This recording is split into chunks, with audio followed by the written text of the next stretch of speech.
Hi, I'm Jacqueline Enriquez. It's a pleasure to be here tonight, everyone. I'm running for City Council because I have concerns about the budgeting process in Sausalito. I've been a CPA for 30 years, and I've been a Sausalito resident for over 20 years, as well as a small business owner. I'm a financial expert in governmental accounting and financial budgeting.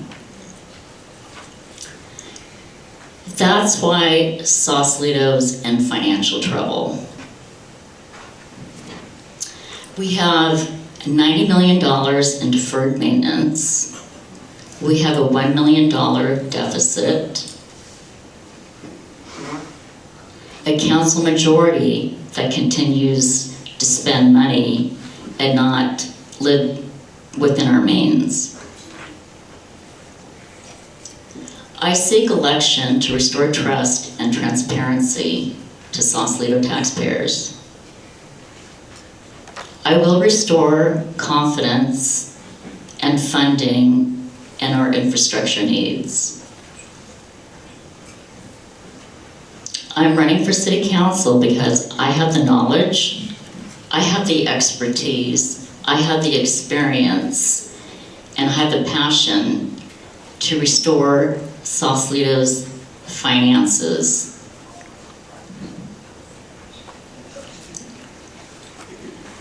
My name is Jacqueline Enriquez, and I ask for your vote in this crucial election. Thank you.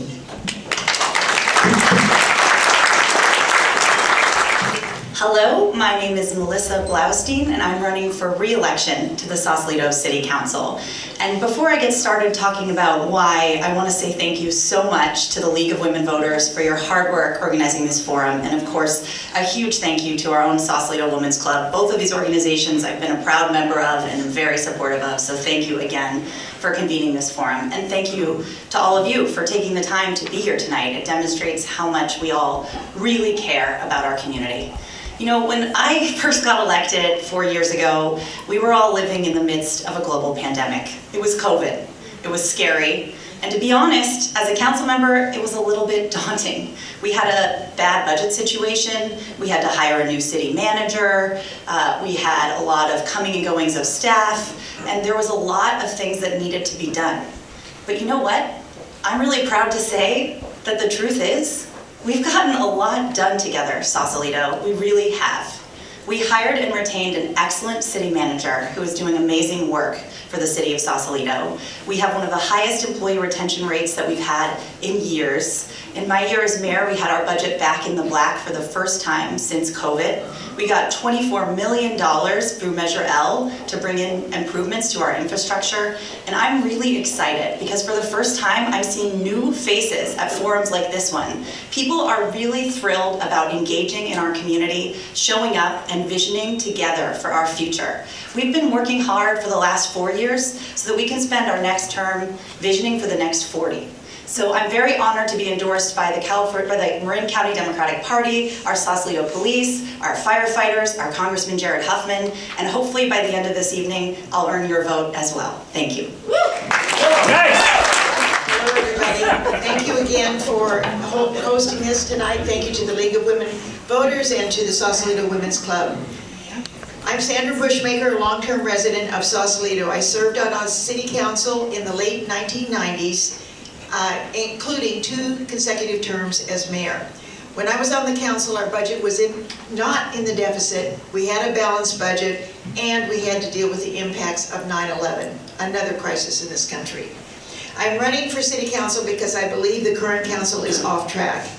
If elected, I will bring back resident priorities like fixing the infrastructure. If elected, I will not pursue pet projects with bottomless budget, costing hundreds of thousands of dollars that guts resident parking in our city lots downtown. And I want to keep the residents in the light, not in the dark. If I am elected, I will put a priority on 1, fiscal responsibility, transparency, and accountability. 2, preservation of the historic small town scale of Sausalito. Our budget our historic downtown waterfront should not be threatened by monster high-rise developments. And three, enhancing the public health and safety, which is the lodestar of a municipal government, including geologic stability, which we have problems with, and fire safety measures. Residents should not have to wait for an election year to learn that we are in a deficit, to learn that we have an unfunded pension liability of $30 million, that our city has $90 million of unfunded, or of infrastructure requirements, and that the city liability and workers' comp insurance costs have skyrocketed due to the fact that our insurance was canceled. The city's insurance was canceled. This is a problem, and it was canceled due to, I'm just going to finish that word, due to multiple claims. Thank you, I would appreciate your vote. Good evening, it's an honor to be here. My name is Ian Sobieski. I'm the current mayor, been on City Council for the past 4 years. Sausalito has a lot of challenges and also a lot of exciting opportunities. I'm committed to preserving our working waterfront, maintaining our small town character in the face of state housing mandates, and setting us on a course towards a renaissance of our infrastructure. But and I look forward to talking about all those ideas here tonight with you. But before that, I thought it's worth acknowledging all that we've accomplished. Residents, business owners, our hardworking city staff, and our city council. I recognize Jill Hoffman and Joe Cox and Janelle Kelman who are here, for the work that we've all done. Over the last 4 years, I put it in three buckets. We have managed our money well, we've invested in our people, and we've invested in our infrastructure. When I say we've managed our money well, we've had 3 consecutive years of budget surpluses. The city has taken in more money in each of those years than it has spent. We have more money today in our pension trust fund, in our savings, and in our reserves than we had 4 years ago. This gives Sausalito financial resiliency against external shocks. When I say we've invested in our people, we've decreased our turnover by 50%. We have higher morale, and that means that we have less loss of institutional memory, which costs us money when we lose people. And I'd love to share with you some funny examples later tonight. And finally, we've invested in our infrastructure. We've invested $2 million every year in our roads, and we've committed to increasing that to $24 million over the next 8 years. This is indeed a choice election about how we have a Sausalito Renaissance. The infrastructure is one great example. $90 million is indeed probably a fair assessment of our infrastructure cost. We're not going to get that by nickel and diming our budget. The only way we're going to have that kind of money generated is to have huge budget surpluses, and that's not going to come from higher taxes. It can come from policies that grow our economy, create a bigger pie, and more revenue to the city to invest in our infrastructure. Thank you. Hi, I'm Stephen Woodside. Can you all hear me in the back? Yes. I'm not comfortable being on this side of the table most of the time. I've been out there in the audience with all of you, so thank all of you for coming, and thanks to the League and to the Women's Club for hosting this. It's really a treat to be here. It's a marvelous night for a moon dance, but I can't do that. I need to talk a little bit about the issues, but we'll get to those, I think, during the program. I wanted to tell you a little bit about myself because although I know many of you, there are many of you who I have not yet had the pleasure of meeting and talking about the issues. I love this place. I go back 4 generations when my either Irish or Swedish ancestors decided to come to California, specifically the San Francisco Bay. Probably one of the most wonderful stories about my great-grandmother who I never met, Marion Polly Woodside. She was really drummed out of Northern Ireland during the Troubles, had to leave in urgency with 7 children, came around the Horn to this place. I have 1 minute to tell you a little bit more about myself. I practiced law for almost 50 years doing municipal law. I was an advocate for local government at all levels of the courts and almost all levels of government. Probably one of my most notable cases is Johnson v. Transportation Agency, which was a seminal case that stood up for the rights of women in facing the glass ceiling. So in the last 30 seconds, I will tell you that I've really enjoyed the practice of law and the advocacy for local government, but I'm not looking to be a city attorney. Those of you who know me in this community know that I was very active in the building of the Matthew Turner.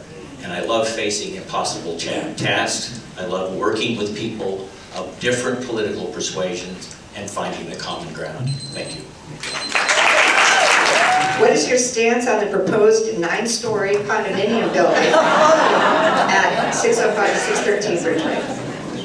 Thank you for that question, and I will say as a member of the City Council, this will undeniably come before us, and so we can't declare a specific opinion. But what I will say right now about housing is that we can do better than 59 luxury units on Bridgeway. We can do better than 59 luxury units in a luxury condo for Bridgeway. We can do better, and we need to do better for our housing generally. We have identified over 1,000 housing units, and it's time for us to have real collaborative conversations about what our housing picture looks like and why it shouldn't include a giant luxury development. That's not what our community is. We need more workforce housing, we need more affordable housing, and we need to have the people who are serving Sausalito living in Sausalito. And there's a path to that. It involves conversation, and it involves commitment, and it involves all of you. So we need more community engagement and more conversation. And I hope you'll all tune into our local city council meetings more often, because I love seeing all of you interested and engaged on this issue. Thank you.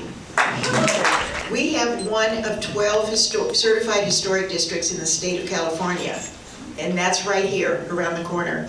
That proposed project, which has not yet made it out of the Community Development Department or Planning Commission or to the City Council, is inappropriate, in my opinion, for that particular site. The owner of that property has rights to build. I would like to see a small, intimate boutique hotel as an option that would not overpower the historic district. But I think that people come to Sausalito in order to see the quaint, historic nature of our town. And to build that kind of structure there doesn't fit, plain and simple. But we could have a small boutique hotel or something small like that in order to fit in that particular area and serve the public. Thank you. Thank you. Yes, this building is right by my house, so I have to recuse myself. It's going to block part of my view. But I don't let anyone's view to be blocked. And I believe that buildings like that actually don't fit in their look, in the way they look with the rest of the town. From day one, I have been advocating a parallel approach. We're obliged under the housing element to have a legal approach where we designate sites for housing. And when we do that, we're required to change the zoning on that housing, and then that creates a sort of generic envelope about what can be built there. That's how things like this are built. And even if that is stopped, it can pop up elsewhere in other parts of town. I proposed a different parallel path that uses a tool called a community development agreement, where you negotiate with property owners specific things that can be built on specific lots. With community involvement, urban planners and architects, we can actually meet our 724 units and preserve our character using the creativity and innovation of our community to solve this problem together. So my dear wife Lucinda and our dog Farley and I went to, let's see, where did we pick up the very first petitions against it and walked down the waterfront, and it was the easiest petition we ever circulated in our lives. No, I oppose it. I think almost everybody in Sausalito opposes it, whether you're legally able to comment on it now or not. I haven't talked to a single person who thinks it's a good idea, and why not? We have a big problem. The state has overreached dramatically in insisting that we build not affordable housing. Our plan says it's going to be affordable, but look at the fine print in the plans and look at the state law. That state law says you'll get density bonuses by putting a little bit of affordable housing over here, and then you can go up to 9 stories. That's wrong. We need to stand up to the state, explain it's wrong, but go further. We need to explain to them how we can actually build affordable housing here in this community. We sorely need it. I completely oppose this monstrosity. It will ruin the downtown's character. I support affordable housing that also benefits Sausalito. However, I will not be pressured by real estate developers who want to destroy our historical downtown district, Sausalito does not have the infrastructure to support housing in the historical downtown district. There's a lack of sewer system, mudslides, crumbling sidewalks, roads, sewage capacity. It's aging, and the problems stem from the north side of town to the south side of town. There's no quick fix on this, but I completely oppose this project. Tell me one thing you will do to support to bring young business owners and residents to Sausalito. And we'll start with you. Yeah, what will I do to support young businesses and business owners? Well, as a former business owner myself, for almost 30 years here in Sausalito, I know how difficult it is to make that monthly nut for your business. It is not an easy task. I think that we have to have a balance in our community. I certainly welcome young families, youngsters, and new businesses. We have to have a space for them, and I do know we've got open space, open facilities on Bridgeway presently. So there are opportunities. What would I do to encourage them? I would tell them how beautiful Sausalito is, what a great town it is, and be enthusiastic about welcoming them to this town. Well, this is a serious question about how we keep our town vital. No matter when you move to Sausalito, you came here for a reason, and part of it is our vital town. It has some really cool businesses, and they enhance our resident experience. They also pay a lot of taxes, and they mean we get to pay less taxes for the same level of service and infrastructure. So supporting businesses is really important. As you know, I fought hard for our business improvement district, which wasn't about the government deciding how to encourage business. It was about encouraging and empowering business owners who know about what it takes to start businesses to bring new businesses here, to bring new demand to Sausalito in our winter, in our fall, in our spring when it's relatively quiet. This is how we generate more money. So it's not enough just to say that we're a nice place. We need actual policies like amending our franchise law to allow an occasional business that can serve as an anchor to support a Salt or a Carl store. Thank you. Thank you. I want to thank the 4 members of the City Council that approved the Business Improvement District. 87% of the business owners in the district voted to assess themselves to generate a little bit of money to do what? Market and make improvements within the district. That's one step. We need to streamline the process for becoming a business, for getting your building approved, etc. I'm on the so-called odds group that is working to do exactly that, to streamline our codes. We've reduced, I think, from 150 or 60 pages down to about 50 pages. That's probably not enough yet to make it simpler, but we want to make it simpler and more easy for young, new businesses to get a good start here. We need businesses here. We're all served by the businesses. And it seems to me that we can move forward aggressively to make them feel more welcome and make it more possible for them both economically and in a timely way come to our town. Thank you. Okay, well, as a business owner myself, what attracted me to Sausalito was the fact that over 20 years ago, we had pretty good infrastructure. I thought the business licensing tax system was equitable. So what I see right now is that in order to attract new businesses and young residents, we really need to focus on this infrastructure issue. I mean, we have over $599 that we're going to have to come up with over the next 10 years. And so how are we going to attract new families and new businesses to this area if we don't address this?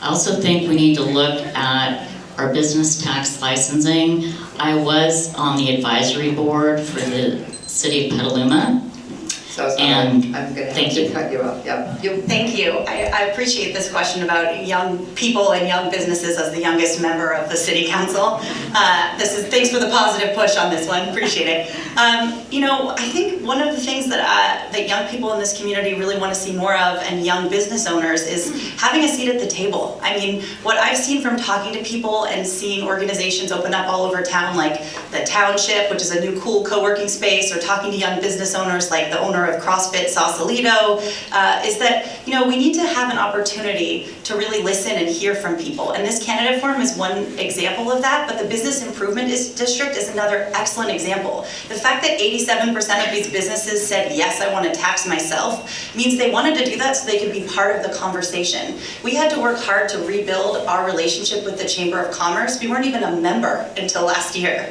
but we're getting there, and we're starting to make it more clear to our community that we're a great place for young families, young people, and young business. Do you want to preserve or remove the Bridgeway median? I'm in favor of keeping that Bridgeway median because I don't see any other way for emergency vehicles to egress that area. That is, it's used for delivery trucks, it's used for passing, it's used for emergency egress. This issue has come up and is an example of a manufactured issue. It showed up buried in a report at City Council because it was associated with the application for a grant. That same section of Broadway doesn't have a single crosswalk. People speed there all the time, and people run off the road and run into Melissa's house. There are no bollards there. This is a grant for safety improvements, a study of the area, and a bunch of suggestions. And of course, the designer is going to consider all options. That got transmuted into this controversy. There has been no City Council unanimously directed an expert to study the area and come back with expert directions. Whatever he or she recommends, the ability for emergency vehicles to egress that area safely is a non-negotiable precondition of any kind of design that has to be done there. We'll see what the experts say. I think that's the right way to run business, government, data-driven, expert. Thank you. I agree with Ian. I don't see any possibility of including all the uses that are appropriate for that space within that space. You've all been down there. It's too narrow. It's too narrow for bikes. It's dangerous for pedestrians. Just the other day I went down there. 2 lanes were occupied by emergency vehicles putting out a fire. So clearly you can't remove things. You need to add things. And I don't know how we're going to do that either, except perhaps by creating a seawall, maybe extending out into the bay a little bit if we can get permission. That's maybe a radical idea and maybe something we can't do. But how do we fit a square peg in a round hole, etc.? How do we fit coming down Alexander, all the people down the 2 narrow lanes that come into our town? We can't do it. So we've got to be as creative as possible to create other safety measures that give ample warning, that really allow all of us to safely use that narrow space. Thank you. I do not support removing the median in Bridgeway. I think we have enough bicycles in this town, right? So we spent $2 million on these bike lanes that go all the way through Sausalito, and the Ren Bike Coalition is proposing the removal of this project. They're not residents of Sausalito. They want to have more bike lanes. So we have to have that, we have to keep that in order for emergency vehicles to go through there 24/7. And also our businesses rely on that median lane. It's just crucial. And I completely oppose removing it. Thank you. I think it's really disappointing when issues like this are misconstrued and the hard work that city staff is doing is misrepresented, because as Mayor Sobieski mentioned, there was never a proposed plan to remove the median. There was a study that was approved by all of the city council because we got free grant funding to do a safety study. So what we're trying to do is make the area as safe as possible. And absolutely, we want to do everything we can to ensure that there is health and safety and emergency access. And so, yes, of course, we'll keep the median there unless the fire department says to us that it's absolutely unsafe to do so, or there's a safer path forward. Health and safety is our priority, and making the downtown and those streets as safe as possible. As someone whose house was hit by a car due to the lack of crosswalk at that turn, among other reasons, I can say that I look forward to seeing what the experts say to us and how we should move forward. But of course, we at this point are not planning at all to remove the median. Well, I too oppose the removal of the median, and I bet every one of you here in this audience has used that median to get around bicycles. And it's a safe thing to do. So I do oppose that. What I understand, though, is that when the application was made for the grant, there were drawings done that showed the removal of that center divide, and bike lanes were installed along the side. So there's a little confusion here, and I think we need to get into it and find out what the problem is. I have other ideas. I live in the south end of town, and I see the traffic, the bike traffic coming down, and the automobile traffic coming down Alexander to South, to Second, to Bridgeway.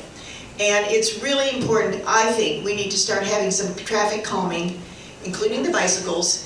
We could put a stop sign in at the Golden Gate Market to slow traffic down in that particular area. We could have some crosswalks on Bridgeway, because there are no crosswalks on Bridgeway from, well, let's see, I think the closest one is at, wait a minute, it's coming, is at Princess and at Main Street. I think that's the only crosswalks we have in that whole span. So I think there are studies that we can do to improve the safety of that lane. Thank you.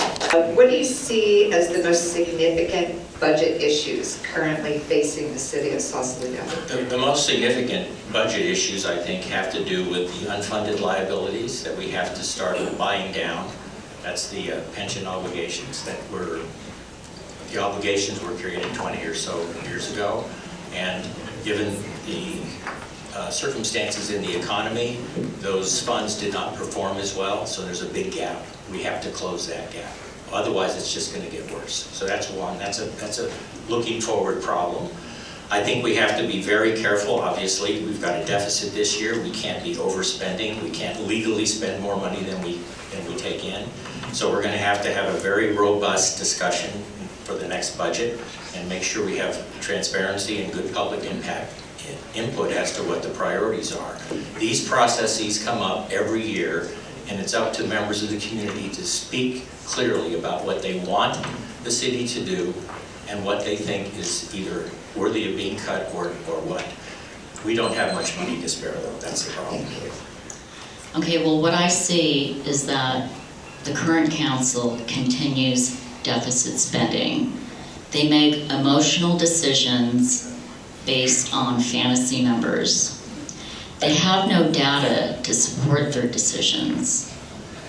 For example, when the city was presented with a budget that said that they had a $1 million deficit, a week later, the council approved a $600,000 project downtown over 5 years with a return of investment of $156,000 over 5 years. That's just a bad business decision. So I say, let's not spend money on non-priority items. Let's spend money on where we need to spend money, our scarce resources into infrastructure. Because without infrastructure, we've got nothing here. I'm glad you asked about the budget. When I first got elected, we had a really challenging budgeting picture. And that's why we hired Chris Zapata and Chad Hess, and that's why we sat down around the table and took a really hard look at our budget. And we had to do some difficult things. We had to cut back hours for city employees. But one thing that I'm extremely proud of is we did not fire any city employees during COVID. Why do I bring that up in the context of the budget? Well, one of the biggest issues in our budget has to do with our pensions, which has to do with supporting our staff. And today I got an email from our sustainability manager, Katie Tho Garcia, And you know what she told me? She just got us another $170,000 for another grant to repair our Turney Street dock. And she's gotten, in her department, since she came in, $1 million, over $1 million, from one city employee, from making the right choices and investing in our staff and making sure that we're retaining the right people and saving money over time. That's how we get into better fiscal picture, by making the right investments and investing in our community and our staff. Yes, the budget. In case you have any questions, I can open to the page that it counts. Okay, the budget issues. I took some notes here. I agree with Steve that the unfunded pension obligation is very serious. We must address it. I also think there's going to be an explosion of expenses with regard to our new insurance coverage because of the huge deductibles that we now have, going from $50,000 to $500,000 per claim on liability. On workers' compensation, our deductible is $350,000 per claim. I do think that we need to focus on our infrastructure. We have not put enough emphasis on that. And I think we need to adopt an attitude of living within our means and only focusing on priority items that need to be spent in order for our town to survive. But we have to have that discipline in order to do that. And that means focusing on those priority items and finding the money to fulfill those items. Thank you. You know, this is a subject that's easy to exploit to create fear, uncertainty, and doubt. And when you're afraid, you don't do anything. You freeze, or you flee, or you fight. But the fact is that when you look at the last 15 years across many city councils, we've taken in more money than we've spent as a city every single year except 2013 and 2021. That's why we've accumulated, gone from $7 million of cash in our savings to more than $15 million. So don't be afraid. The city council, the professional staff has actually been pretty good about managing the budget to stay, to keep Sausalito moving in the right direction, and that continues to be this case. There's always a new challenge, a landslide, losing our insurance, and we've adapted to it. The problem is that if we really want to invest in the $90 million of infrastructure, we need a policy decision to make it easier to start another hotel, to streamline permitting to attract small businesses, to make it easier to start a business in the Mauritian. That's how we grow the economy and add more money to our budget. Can you talk about how Sausalito lost its, financial liability insurance? Why did that happen, and how and when will we get it back? And who fired us? Well, the reason why we lost our insurance is because there's been a 10-year loss history.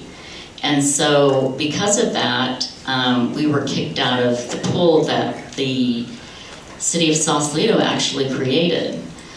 So based on that, that's where we're at. Now, in order, to get other insurance, we've got to minimize that loss history. And I've got to go back to it. It's infrastructure. I mean, there's at least 35 lawsuits a year. So beforehand, it was $50,000 per incident. Now it's $500,000 per incident. So it all goes back to infrastructure, which is not being addressed by the current city council. Well, I know, like many of you, I care deeply about climate change, and I'm aware that across the state, many communities are facing an insurance challenge. And here in Sausalito, we had a particularly difficult few years with a number of issues that impacted most of our state. So we had a very severe landslide event, and then also we had homelessness here in our own community, and this made us much more susceptible to severe insurance claims. But we're taking steps to do more to get back on track. Not only were we able to negotiate a new deal with another public insurance provider, but we're actively hiring a risk manager, and we're working hard to demonstrate that we're actually a better place to make investment in so that we can get those premiums down. One of the things that we had on our last city council agenda was to potentially hire a consultant for that role, and I really pushed to make sure we had someone on site, because it's really critical that we're taking every step we can with our GIS assessment that demonstrates our risk, and making significant action to show that we're a strong provider for an insurance company.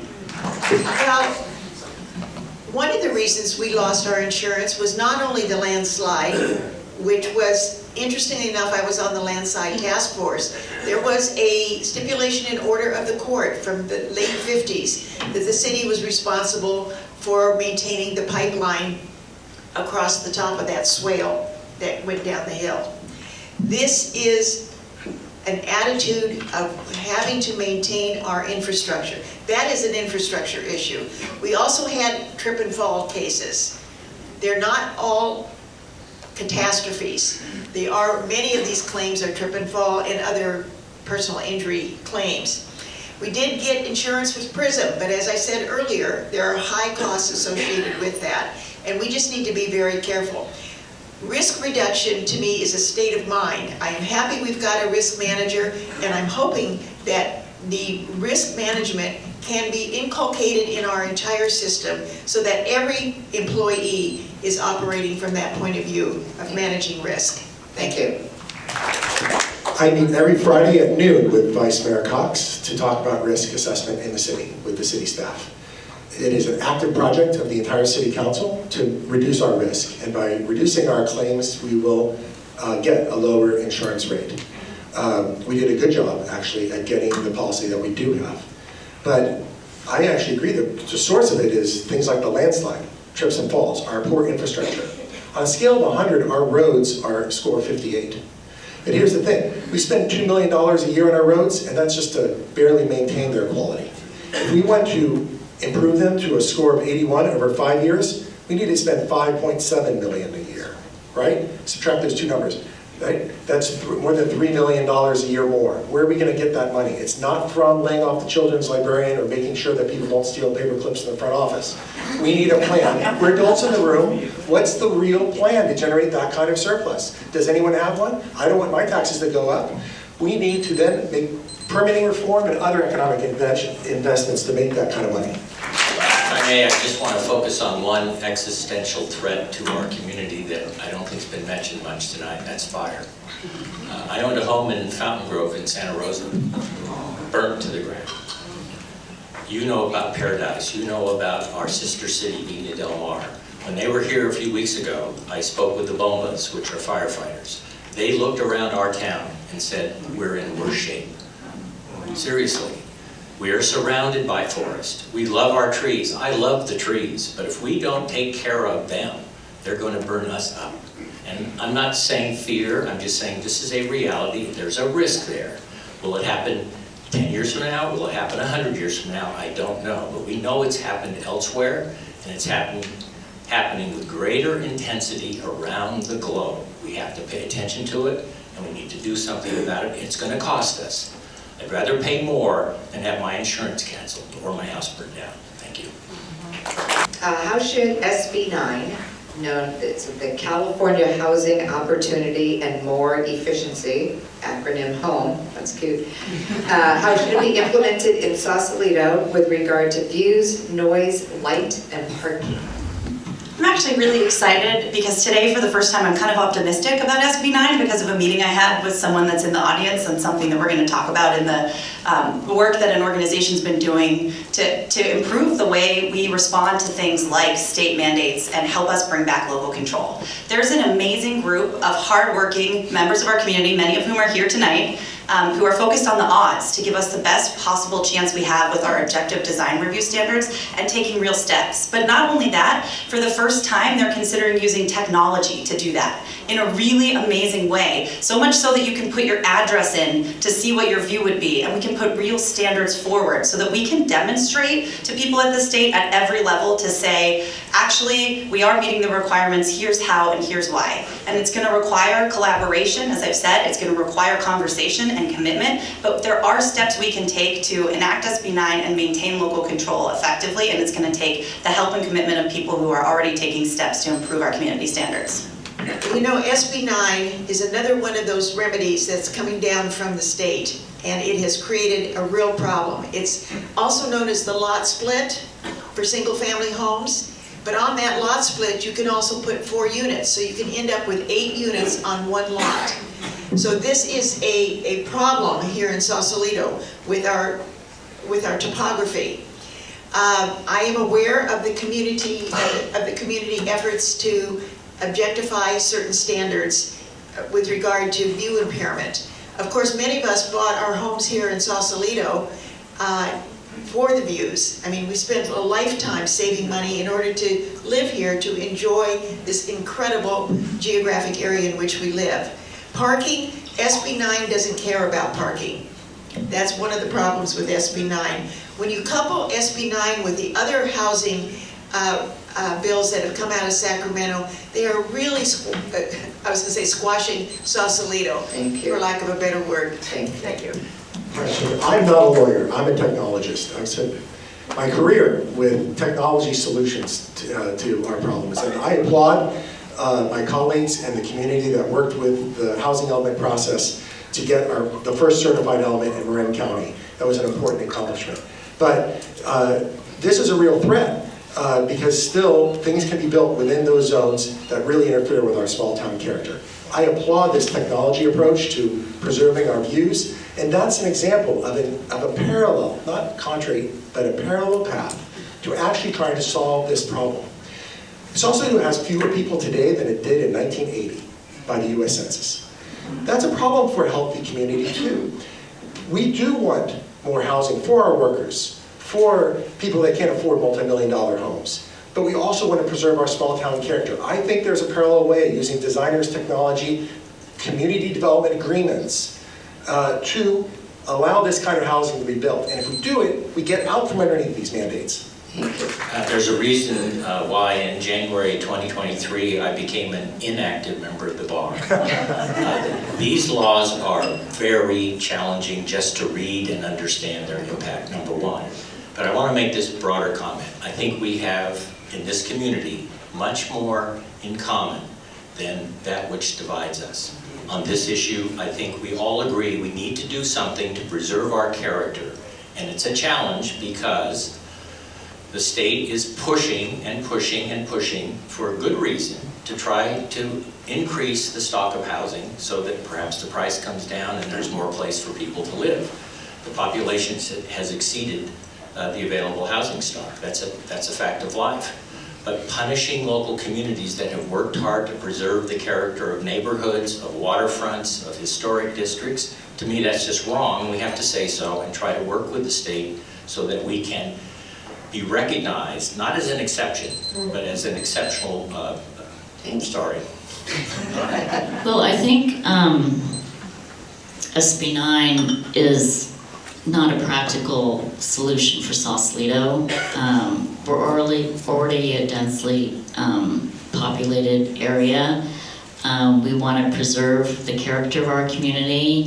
I mean, as you know, we've spent a fortune to buy a house here. Some of us a small fortune, some of us a large fortune, to get our views. And, you know, we just need to push back a little bit on this because it really doesn't solve our housing issues. We're just too dense, and these lot splits don't solve the problem. Thank you. What, in your opinion, is the single most important thing you can do to boost tourism regionally, nationally, and globally in Sausalito? Well, you know, we already are a tourist town. Let's start with that. We have, I forgot what the figure is, 1 million people a year that come through Sausalito, spend money here, and go back. So boosting tourism, I'm not sure that's really what we want to do. I do hear the hotel owners saying they want to boost occupancy in the off-season, the off-tourist season, in order to have a more stable revenue, and certainly that would create more TOT tax. I'm not sure I know the answer to this question, and I'll be the first to admit it. I do know we have an identity issue in Sausalito. Are we a town where residents live and we have tourists?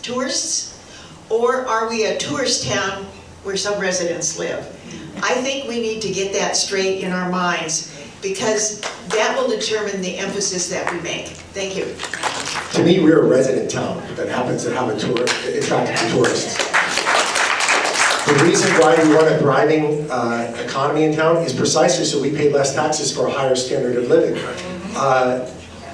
I don't know all the answers either, but I do know people who are on the street, the people who run businesses, they are the experts in this realm. And so my whole strategy across town, whether it's the housing issue or the business issue, is to empower the people, the community, to come up with answers. And city council can be their partner in this. Let me just share with you a fact. If someone parks here for 1 hour, they give the city $6 to park. Do you know how much stuff they have to buy for us to get sales tax equal to that? About $600 worth of stuff. We're in the parking business. If we invest, like in our business improvement district, a little money to drive people to visit here from Larkspur and Sonoma in this off-season, we can generate a lot of money in our parking lots and create local. So I'm favoring local visitors more than international. I can't remember when this study was done, but there's more tourism within the Bay Area than from without. People come from, guess where? Mill Valley. They come from San Francisco. They come from the East Bay. You see them all the time. And there's a lovely mix of those local Bay Area people with walk down Bridgeway, you'll hear every language spoken on earth. And I love it. I happen to love it. I think it enriches my life and it enriches all of our lives. This is a town of residents who happens to welcome people from the outside to see our beautiful town, to hike in our beautiful Golden Gate National Recreation Area, go all the way out to the Point Reyes National Seashore, which is the closest national park in any urban area in anywhere in the country. We are so lucky to be here, and we shouldn't get mad at the tourists or the cyclists or the people who want to enjoy the fresh air. Okay, well, I think one thing that we can do to boost tourism in Sausalito is the fact that when you drive down Bridgeway, you see a lot of empty storefronts. And why is that? I mean, I've seen that happen over the last 30 years. There's so much turnover, and I'm wondering why these businesses are not making it. Amazon. They're what? Amazon. Oh, Amazon? Well, t-shirts and ice cream seem to do well. But I think we need to do more for the downtown businesses and reach out and find out, hey, you know, why aren't things working for you? We need to attract residents to downtown Sausalito. So I think if people come and they don't see all these empty storefronts, I think that can attract some new tourists. Thank you. I appreciate that you mentioned reaching out to businesses, because that's exactly what we've been doing with the creation of the PBID and engaging our Sausalito Chamber of Commerce and our businesses downtown. And I wake up every morning and look outside my window and just think about how beautiful our community is.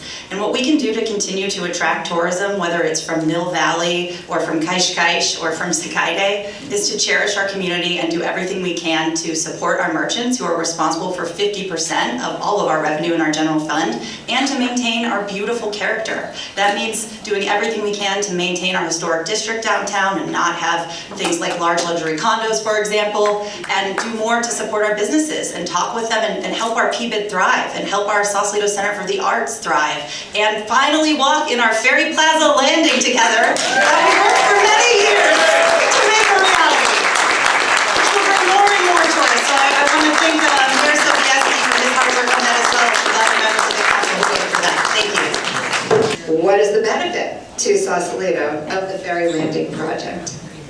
There was a time that the elephants in Vina Del Mar Park were not here. There was a time that Itachi Park was a parking lot. Would you rather park in Itachi Park, or would you rather sit there and look at the city? 92% of downtown is paved. We got a more than $2 million federal grant to improve the ferry landing, and we turned to experts to design it with a thoughtfulness for circulation, modernity, the needs of the community. And they came up with a design, and the City Council in its wisdom approved it. The hope is that it will be a new place for us to gather. Not as much just a central business district, as now a central social district. It's where you and I can meet for coffee, where we can play chess, where we can talk. I bet that many of the same people that view it with skepticism today will show up in 20 years up in arms about anyone wanting to change Tracy Way away from a pedestrian promenade. And that will be a beautiful day. don't know that you can put a price tag on serenity, beauty, peace. I just don't think you can put a price tag on it. So what's the benefit? Serenity, beauty, peace. That's the benefit to having a wonderful opening place for people who are coming by ferry, for having a place for me to walk with our dog and not have to go through a cacophony of bicycles. I think the plan, it's not perfect, but it's much, much better, and it's under construction. It hasn't cost us anything. It's going to be much, much nicer, I predict. I'm not an expert. And I just hope people will go look at it again when it's done and then answer the question. Thank you. You know, it may be nice, but what's happened is that there's been delay for about 7 years because of these proponents of this project. And so that's actually hurting businesses. I've had quite a few business owners complain to me about the fact that it's been a 7-year process, which it has. I don't know who's laughing, but it is. And a lot of businesses downtown aren't laughing. So I think 7 years is too long.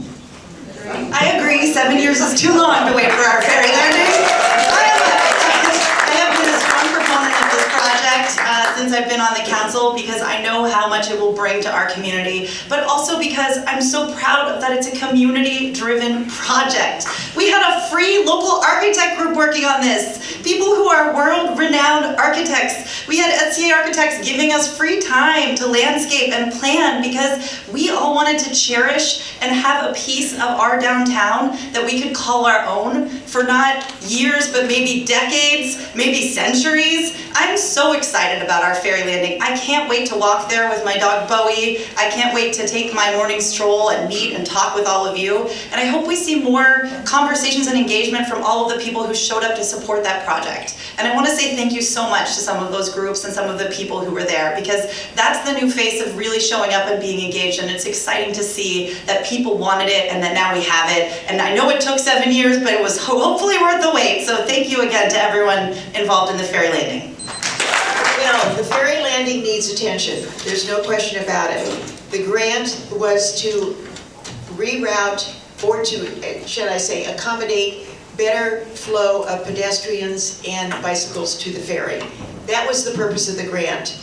So it has morphed into something a little bit bigger than that.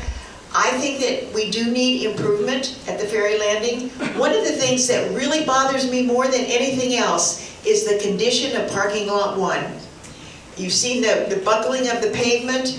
The landscape is horrible. Landscaping is horrible. It needs attention. But unfortunately, that is not part of the grant. Certain aspects of the grant will handle certain aspects of the ferry landing. I do believe that we have some tenants who are upset about the rerouting of the bicycles over their driveway, and that is a concern, and we need to listen to that long-term tenant who has been a faithful tenant of Sausalito for 30 years. The improvement, I'm hoping, will work. Thank you. What do you see as the major threats to Sausalito today? Well, I mentioned earlier fire. I think it's the greatest existential threat that we potentially could face, and there are things we can do about it. I do think that sea level rise, we also know, is a physical threat, not only to our downtown, but when you think about it, where are we going to go if there's an earthquake and the sea is churning at our feet? I don't know. And there's a lot of those kinds of threats. I do want to also, though, talk about 7 years. It was mentioned earlier. I think that we have a threat in this community that we can't get our act together and act to protect ourselves. There are forces. There are forces, and I'm understanding there are different points of view. But come on, people. Come together, thrash it out, find your common ground, and move forward. 7 years is too long from any perspective, regardless of who's at fault for the delays. So I think procedurally we need to do something. Thank you. What I see as the major threat to Sausalito is that we're going to be broke in a couple of years. You think that's funny? I See you laughing all the time. It's not funny. It's a big problem. It's not true. Well, it is true. We are in a $1 million deficit, okay? We have $599 million worth of deferred maintenance and infrastructure that needs to happen. Where are we going to get that money when the current city council spends money on things that want to look pretty? Okay? We can't afford that. We cannot afford it. We need to live within our means. And if we don't do that, that's the biggest threat to this town.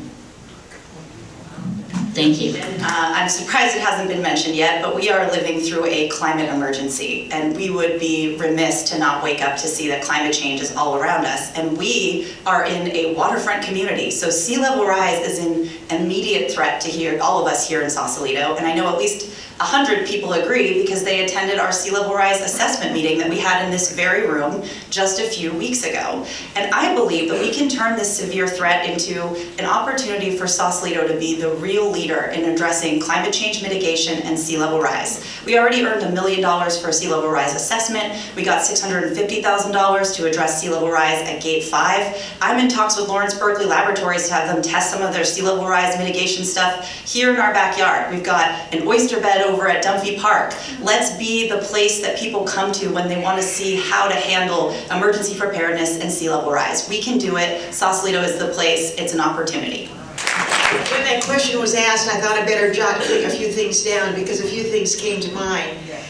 Infrastructure is a problem, is a threat to Sausalito. We need to get a handle on this and get it fixed. The $590,000 of infrastructure needs include I think a very conservative view of sea level rise adaptation and also undergrounding, which I know some council members here were very much in favor of undergrounding our utilities for safety purposes. Those are big ticket items. Fire safety, geologic hazards. I was served on the Landside Task Force with Steve Woodside and a few other folks, and we came up with studies that needed to be conducted. One of the studies has been completed. We are in serious trouble with our geologic stability. One of the other biggest threats are the draconian laws coming out of Sacramento that affect us all, and they're unfunded. Thank you. And sea level rise and the budget. So I'm going to dovetail off of something Mr. Woodside said about how we make decisions in town. Our cynicism is part of the threat. So you just heard undergrounding. I proposed that we try to cooperate with homeowners who want underground electrical wires near them with the following deal. If you're willing to foot 100% of the bill, the city will take on the administrative role, the paperwork. There are a lot of people who are willing to do that deal, and we could underground in part of the town. I proposed that, and a segment of the community didn't pay attention to the proposal. They attacked me thinking I wanted to raise their taxes to underground utilities across town. We got tons of hate mail.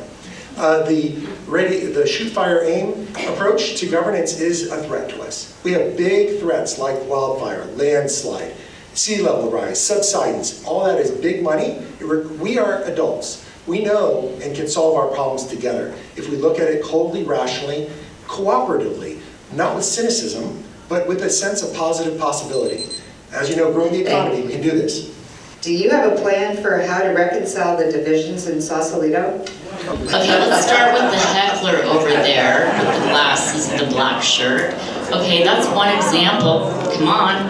Okay, that's one example of people not respecting what we're doing up here. And, you know, we're here doing the best we can. We don't need hecklers.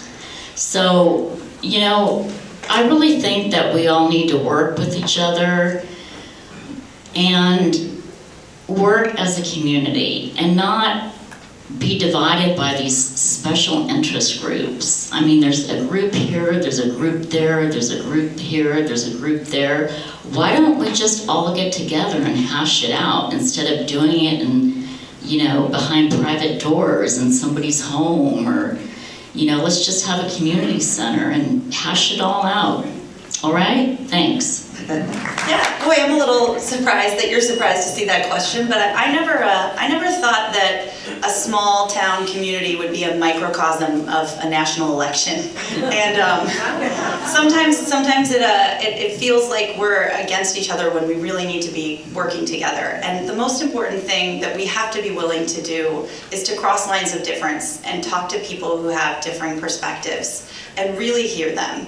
Because if we can't sit down with our neighbors who disagree with us, then we're never going to be able to work towards a solution that works for our whole community. And if everyone is happy, it means that maybe not everyone was necessarily heard at every point of the process. I believe that we can cross lines of difference together. I think it's the most important problem that we have to solve, probably nationally, and it gives us an opportunity here, all of you in this room. If there's someone that you know and maybe don't agree with politically, ask them out for a coffee and just talk to them. Say, hey, you really voted for the ferry landing. I hated it. Why did you hate it? Why do I like it? And you'll maybe find something that you do have in common, which is that you both love Sausalito. I think that's something we can all share. I love this question. This question is near and dear to my heart. Some of you may know I was an attorney here in Sausalito, and still am an attorney, but I had my law practice here in Sausalito, and I was also a mediator and a trained collaborative lawyer. One of the things we do when we have differences is we get willing people together. You have to be willing to do this and to express your interests. And we focus on the interests, not the personalities, but we focus on those interests. And we see where we do have common ground. Now, it's been said that a mediated settlement, it makes both parties unhappy, and that sometimes is the case. But nevertheless, if both parties agree to it, to me that's a good deal. One of the things I did when I ran last time and got elected was after my election, I had public town halls, just me and the public with an open mic. And it worked really, really well in getting the issues out. Thank you. I've been trying to live that from day one. I try to answer every email I get. I asked out every opponent. Everyone who wrote an angry letter to me, I would ask to meet. My disappointment is some never would. There are still a few community activists who are very active. They send out regular emails to the city council who I've never met in person, even though I asked them for coffee. To me, that's not a healthy situation. You know, if you have 5 people and you want to decide if you're going to go to the beach or the mountains, you decide, you kind of have a vote. If 3 want to go to the mountains and 2 want to go to the beach, then you kind of say, okay, we're going to the mountains. The 2 that wanted to go to the beach, let's make the best of it. Maybe we go to a lake up in the mountains. But Sausalito has the habit of the 2 that wanted to go to the beach, making it so miserable while you're driving up there. Saying they want to go to the beach. If you want to go to the beach or mountains, you're only going to be in the same car. So the thought is, have a process. We decide by policy, we're going to say build the ferry landing in year 2 of the whole process, and then everyone cooperate to build that ferry landing, not keep fighting and make it take 7 years. I have the benefit of being last. However, in all the time that I listen to the other answers, I don't have an answer to that. It's really, really hard to reconcile seemingly irreconcilable differences. We have so many examples around the world. I don't have an answer. I can only act as an individual. I can only act in conjunction with people in my family, and we can talk things through. I can only draw that circle into my neighborhood. I think things do happen in small groups, in private homes, out of view of everyone else. Why? Because that's where we get together, that's where we think together. We go to church, perhaps. We go to temple. We go to a park. We think. We try to struggle with these horrible problems. And I wish we could do more of the thinking and being together and communicating. As everyone has said, some form of communication is bound to help at least a little. And just, if every one of us in this room pledged to do more of that and less of the fighting, we might make some progress. Thank you. I didn't think I would enjoy this as much as I have. And maybe it's okay to be on this side of the audience once, but I'm looking back at this overturned ship's hull, and it got me thinking about the fact, and many of us have alluded to it, we're all in this together. We're either in a ship We want the ship to go on a course that's safe. We want it to go on a course that makes us feel good, gets us to our destination. And that's kind of the theme of this campaign, to really chart a better course. And I think, as I am saying this, I'm humbled by the fact I don't get to make the decision whether I'm going to be elected or not. That's up to you. So I would simply encourage you all to look very carefully at the qualifications of people, what they really stand for. Look behind the slogans, look behind the signs. I think my sign is the best. But it's just a sign. That's not the substance. So please pay close attention. Thank you. Thank you. Thank you. This has been an honor to be here. Not a single thing that I've had a role in helping accomplish has been one of my ideas here. The Center for the Arts, the Ferry Landing, the Business Improvement District. They were all community-led efforts. The Business Improvement District started with most businesses that ended up voting for it, the 87% against it. They were full of anger about past history in Sausalito, being ignored by this or that element of the government. But they turned, in the process, to becoming supporters. They grew a sense of agency and power and positivity. They formed a community. They lost a sense of cynicism and acquired a sense of possibility. The thing I am most proud about is something one of our restaurateurs told me. After one of the stand-up only meetings at City Hall around one of these issues, he said in his 30 years, he had seen plenty of standing room only meetings, all from people showing up to say no, angry. He had never seen so many people in his entire time in Sausalito who showed up to say yes. That's a new day in Sausalito. That's what a Sausalito Renaissance looks like. You know, I'm really happy to be here. I'm really glad you all are here and paying attention for this 2 hours. I really appreciate that. I am the only candidate that has long-term institutional knowledge of this town. I've been here since 1979. I served on the council for almost 5 years. I was mayor 2 years in a row. Unfortunately, some of the individuals that we've heard from tonight have not been here during high conflict times. This is nothing new to me. This is something, unfortunately, that we've had to deal with over and over again. There are ways to resolve it. And because I have the experience of being on the council, of being a mediator, of being someone who can help bring disparate sides together, I would really appreciate your vote. Like I said, I've been here a long time. I've seen lots of tribal wars, and we can come together because we all love Sausalito. So I'd appreciate your vote. Thank you so much.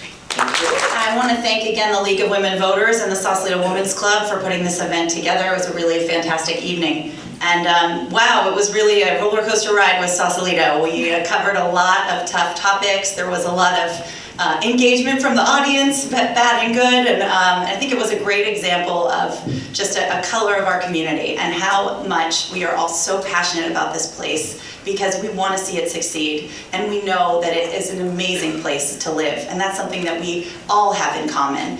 And I really believe that the last 4 years we've accomplished a lot together. We have a strong basis of our city government, and we have the opportunity now, with all of these new faces and people showing up to say yes, to vision together for what the next 40 years looks like. So I hope we have the opportunity to do that, and I hope I have the chance to earn your vote. Thank you so much.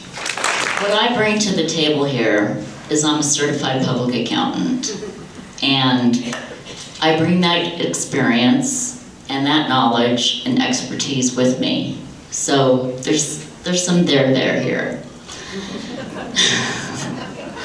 So what I see is, for the future of Sausalito, is financial strength. And I can bring that to Sausalito. We all love it here. It's a beautiful place, but we need to have our resources, and that's extremely important to me. And as a CPA, that's why I want to run for council. So I ask for your vote in this critical election. My name is Jacqueline Emricus, and I appreciate everyone being here. Thank you so much. Thank you to the Sausalito Women's Club and the Marin County League of Women Voters for making tonight's forum possible. Thank you to the candidates for participating, truly, and to Elaine Biagini for being our timekeeper, Carol Joy Harris for being our question sorter, and thank you again for joining us all, and most importantly, don't forget to vote. That's it. Election Day is Tuesday, November 5th. I know, that's a big surprise. Ballots will be mailed to voters starting on October 7th, and official ballot drop boxes will be available on October 8th. If you need to register to vote online, October 21st is the last day that you can do that. After that, you have to go in person. And you can vote in person this year at voter centers. Some will be open 11 days before Election Day, and all of them will be open by November 2nd. One last thing I'm going to give a plug for is another helpful League Voters resource is vote411.org. And there are bookmarks and postcards back there. I don't know, how many are familiar with that site in this room? You guys need to go check it out. So vote411.org has everything that's on your candidate. So it has all the candidates' information, hopefully everyone that's on this panel. It also has all the information about the measures, and it's all in one place. So it's biographies, it's what they stand for, it's what the measures are about, and it's an incredible resource. So we encourage you, and it's in English and in Spanish. So vote411.org.